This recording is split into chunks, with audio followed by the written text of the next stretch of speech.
Welcome back. Today we're breaking down Season 7, Episode 10 of The Secret of Skinwalker Ranch, the Twilight Zones.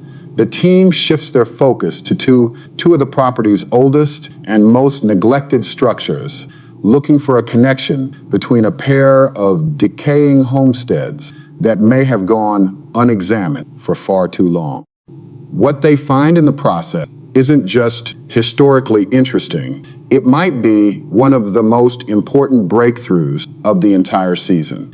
Let's start with some context, because the framing of this episode is a little different from what we've seen recently. The last few episodes have leaned heavily into high-tech, forward-facing investigation method. Rockets piercing the airspace above the triangle, smoke tracing atmospheric irregularities at Homestead 2. Both of those approaches were about pushing into new territory using new tools. This episode pulls back from that posture and does something that might seem counterintuitive at first.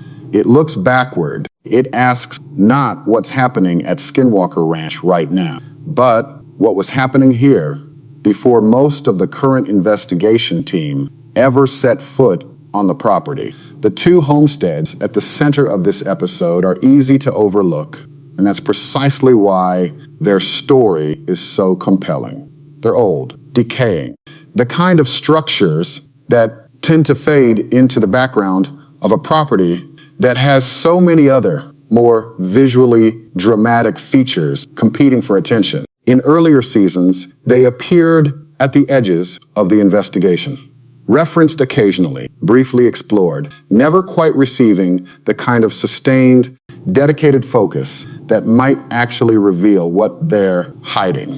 This episode changes that, and the decision to treat these two structures as the primary subject of a full episode investigation turns out to be one of the smarter calls the team has made all season. What exactly draws the team's attention to the potential connection between these two homesteads? Part of it is geographic. The way these two structures sit relative to each other and relative to other known anomaly zones on the property isn't something you'd necessarily notice until you start looking at the ranch's layout with fresh eyes. Once you do, a pattern starts to suggest itself, one that raises the question of whether these two sites share more than just a similar age and level of disrepair. Are they connected by design, by history, by whatever has been generating anomalous activity on this property for as long as anyone can remember? Those are exactly the kinds of questions this episode sets out to answer. There's also a historical dimension to this investigation that adds real depth to what might otherwise feel like a straightforward property survey. Skinwalker Ranch has changed hands multiple times over the decades, and each era of ownership has left its own mark on the land. The homesteads the team is examining in this episode carry traces of those different eras. Architectural details, land use patterns, and physical evidence of how different people at different times chose to live on and interact with this deeply unusual piece of land. Unpacking that history isn't just academically interesting. It has direct relevance to the investigation, because understanding who was here, when, and what they experienced could illuminate why certain areas of the property seem to carry a higher concentration of anomalous activity than others. It's also worth acknowledging how rarely this kind of historical deep dive gets dedicated airtime in a show that's naturally drawn toward the dramatic and the immediate. Instrument readings, visible anomalies, equipment failures, these make for compelling television in an obvious way. But the history of a place is its own kind of evidence, and in the case of Skinwalker Ranch, that history is layered in ways that are easy to underestimate. The people who lived in these homesteads weren't anonymous. They had experiences on this land, some of which made it into the written and oral record. What they reported, what they built, and where they chose to build, it all carry information that purely technology-based investigation can't access. This episode taps into that information in a meaningful way, and the results suggest the team has been leaving one of their most valuable investigative resources largely unexplored until now. As the team moves through the two homestead sites, the investigative approach is methodical and grounded, a contrast to the more technology-heavy operations that have defined much of this season. There's something appropriately fitting about that. These are old structures, and they respond to a slower, more careful kind of attention. The team takes the time to really examine what's there. The construction, the layout, the relationship between the buildings and the surrounding landscape. It's the kind of investigation that requires patience, and the episode takes its time letting that patience pay off. The first significant discovery comes in a form that's almost impossible to fully anticipate from the outside. Without detailing the specific nature of every finding, what emerges as the team examines these structures is evidence of something that ties the two homesteads together in a way that goes beyond mere proximity. There's a connection here, physical, historical, possibly something more, that the investigation has not previously identified or documented. The moment the team starts to recognize the shape of that connection, the energy of the episode shifts noticeably. What began as a historical survey starts to feel like something with much higher stakes. It's also worth noting how the unexpected discoveries in this episode arrive. Unlike some of the more dramatic moments in the show's history, events that announce themselves loudly through equipment failures, strange lights, or sudden physical effects on the team, what happens in the Twilight zones is quieter, subtler. The surprises here don't crash into the investigation from the outside. They emerge from within it, rising up out of the careful, systematic work the team is doing. That makes them, in some ways, harder to dismiss. These aren't ambiguous readings on a screen or lights in the sky that could be explained away by a skeptic. These are things the team finds themselves standing in front of, looking at directly, trying to understand in real time. That quality, the directness of the discoveries in this episode, gives the Twilight Zone a different texture than much of what's come before it this season. There's less interpretation required, less inferring from instrument data, less debate about whether a reading represents something significant or something mundane. The team sees what they see, documents it, and begins immediately working through what it might mean for the broader investigation. That process of real-time analysis happening against the backdrop of two crumbling old structures in the middle of one of the most mysterious properties in the country makes for genuinely compelling viewing. There's also a strong interpersonal dimension to how this episode unfolds. When the team is working with technical instruments, the conversation naturally stays close to the data. What the numbers say, what the readings suggest, what might explain an anomaly.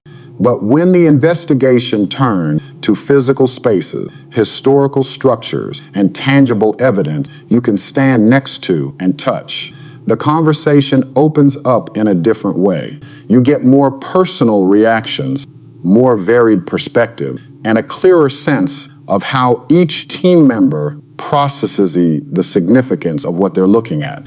That human layer adds texture to the episode's discoveries, grounding them in the real reactions of real people, rather than letting them float in the sometimes abstract language of scientific measurement. The potential breakthroughs suggested by the homestead discoveries are significant enough that they deserve careful handling. And the episode is smart about not overreaching. The team doesn't claim to have solved anything What they claim and what the evidence they gather appears to support is that these two sites may represent a previously unrecognized pattern in the ranch's anomalous geography. If that pattern holds up under further scrutiny, it could change the way the entire property is mapped and investigated going forward. That's not a small thing. The investigation has been operating under a particular spatial framework for years, and finding evidence that the framework is incomplete or that key pieces of it were sitting in plain sight all along is the kind of realization that tends to cascade outward, touching other aspects of the investigation in ways that won't become fully clear until later episodes. There's a broader point worth making here about what this episode represents in the arc of season 7. As the season has progressed, there's been a growing sense that the investigation is reaching a kind of critical mass, that the accumulation of discoveries, methods, and breakthroughs is beginning to create something more than the sum of its parts. The rocket launch in episode 8 pushed the investigation into the airspace above the triangle in a new way. The Homestead 2 operation in episode 9 added another data point to the ranch's atmospheric puzzle. And now, in episode 10, a historical and geographic analysis of two overlooked structures adds yet another dimension to a picture that keeps getting more complex and more interesting. What makes the Twilight Zones such an important episode in that arc is that it fills in a piece of the picture that purely instrument-based investigation can't easily access. No radar array, however sophisticated, can tell you why two specific structures were built in two specific locations on a piece of land with this kind of history. That kind of understanding requires a different approach, one that takes the physical and historical reality of the property seriously as a source of investigative insight. This episode commits to that approach fully, and the results justify the commitment. One of the quieter achievements of this episode is the way it handles the pacing of its revelations. There's no single dramatic, everything changes moment that the episode builds toward and then delivers like a punchline. Instead, the discoveries accumulate gradually, each one adding a little more weight to a picture that keeps growing more significant the longer you look at it. By the time the team steps back and begins articulating what they think they found, the audience has had enough time to track the logic of it themselves, to feel the significance of the connection between the two homesteads rather than just being told it matters. That's good documentary storytelling, and it's not always easy to pull off when you're working with material this complex. For longtime viewers, there's also a satisfying quality to seeing the investigation circle back to structures and areas that have been part of the show's landscape from early on. The homesteads aren't new to the audience, even if this level of focused investigation is new to the team. Watching the team uncover connections and patterns in locations that viewers have seen in passing across multiple seasons creates a sense of continuity that grounds the episode's discoveries in the show's broader history. These aren't random structures on a random property. They're part of a story that's been building for years. And this episode finally gives them their proper place in that story. As we head toward the end of season 7, episodes like this one serve as important connective tissue. They take the individual threads of investigation that have accumulated across the season and begin weaving them into something more coherent. The homestead connection discovered in this episode doesn't exist in isolation. It relates to things the team has found in other areas at other times through other methods. And as those connections become clearer, the overall picture of what Skinwalker Ranch is and why it behaves the way it does starts to come into sharper focus, even if the final resolution of its mysteries remains, as always, tantalizingly out of reach. That's what keeps this show compelling, season after season, episode after episode. Not the promise of a final answer, but the ongoing, genuine, hard-won process of getting closer to one. The Twilight Zones is a strong entry in that process. Thoughtful, surprising, and quietly significant in ways that will likely reverberate through the rest of the season and beyond. It's also worth stepping back for a moment and appreciating what this episode says about the investigation's overall maturity at this stage of the show. In earlier seasons, the team operated largely reactively, responding to incidents as they happen, scrambling to document whatever the ranch decided to show them on any given day. That reactive mode produced some of the show's most memorable moments, but it also meant the investigation was always, to some degree, on the ranch's terms. Over the course of season 7, something has shifted. The rocket launches, the focused homestead to operation, and now this deep historical and geographic dive into the 2 old homesteads all reflect a team that's increasingly driving the direction of its own inquiry rather than simply following wherever the next anomaly leads. That's a significant change, and the Twilight Zones is one of the clearest expressions of it. The team chose to investigate these structures. They chose to look for a connection between them. Nobody forced that decision by dropping an unexplained light in the sky or triggering an equipment failure in the area. The team identified a gap in the investigation, decided to fill it, and executed that decision in a way that produced real results. That kind of deliberate, self-directed scientific inquiry is exactly what the most credible version of this investigation looks like, and seeing it play out this effectively in a location as overlooked as a pair of crumbling old homesteads makes the episode's discoveries feel all the more earned. There's a version of Skinwalker Ranch as a show that could have coasted indefinitely on dramatic anomalies and cliffhanger moments, never pushing the investigation past a certain level of depth. That's not the show season 7 has been, and the Twilight Zones is a strong reminder of why. The team is asking harder questions, building better methods, and taking seriously the full complexity of a property that has been surprising people for generations.